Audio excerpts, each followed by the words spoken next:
Hello and welcome to 21st Century. I'm Daljit Dhaliwal. Across rural China, there's a transformation going on. More and more women are stepping out of their traditional roles and into positions of power.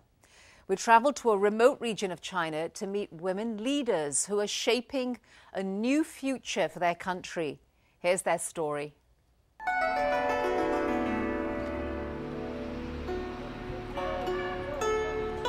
It's a typical sight here in the Chinese countryside. Women working the field and preparing meals for their family. But it's rare to find 41-year-old Peng Wei-ling in her kitchen. She has little time for domestic chores. That's because Peng is busy in a very different kind of role, that of Communist Party secretary for her village. She was elected 4 years ago, the first time ever that a woman in her province attained such a leadership position.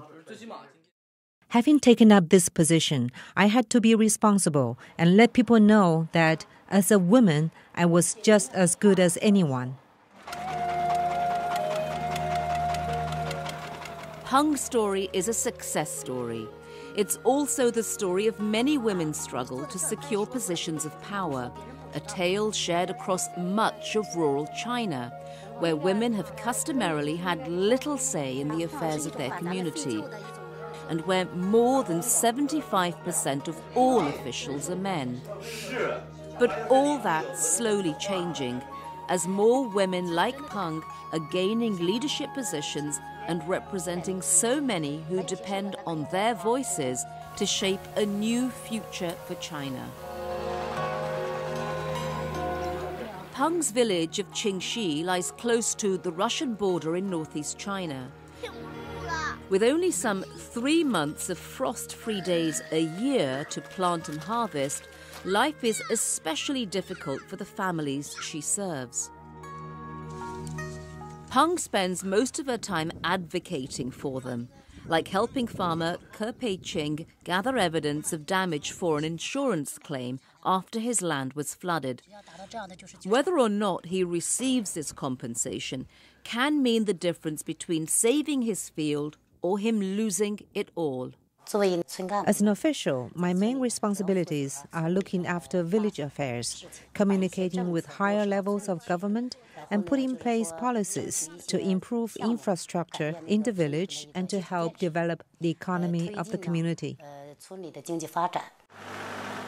And here, that means building roads to improve trade and building bridges to help rural farmers access their land. The river used to divide our village in half. People had to wade through the river to get to the fields. The vehicles had to drive through the water. But one of the most important responsibilities, Peng says, is handling disputes that often begin over issues of land ownership and boundaries. Land is the lifeblood of the countryside. To help keep the peace in her community, she's a constant presence at the province's Land Bureau. Today, the Land Bureau has come to confirm the boundaries between fields. Once this has been confirmed, the land will be managed properly. Jin Ka-fu is a village head who works closely with Peng. He says he's witnessed the power of women leaders.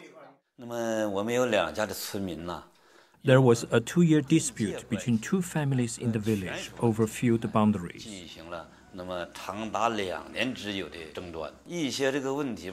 The local police couldn't sort it out, and neither could the court. But Secretary Peng and the village party committee harmoniously resolved years of grievance.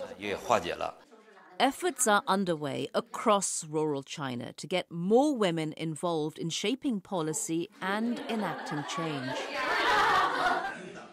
A pilot project to do just that was launched in Peng's own village with the support of the United Nations Democracy Fund, UNDEF. Our project tried to increase the number of women leaders. Mikiko Sawanishi is UNDEF's deputy executive head.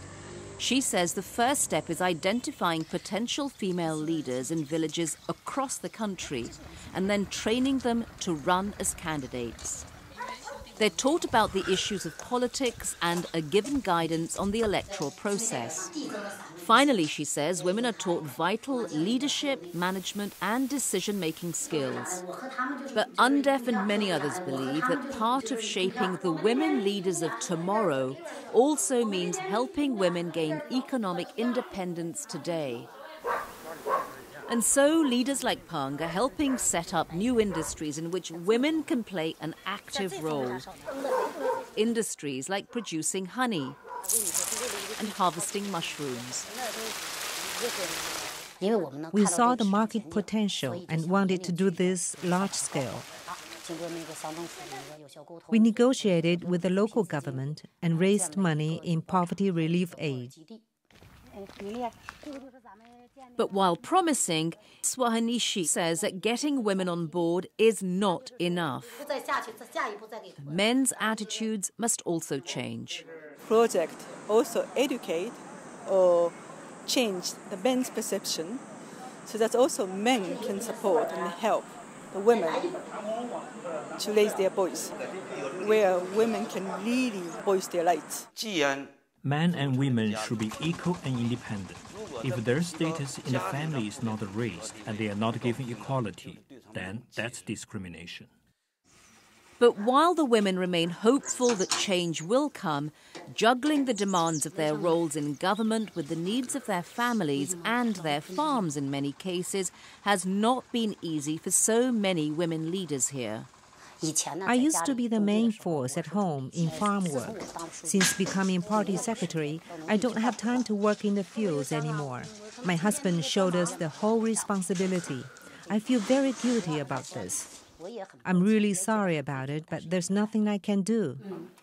But in what Peng hopes is a sign of new times in rural China, neither she nor her husband and son would have it any other way. At first, the man in the village said, I was like a woman. I had to look after the chickens and ducks and do other housework.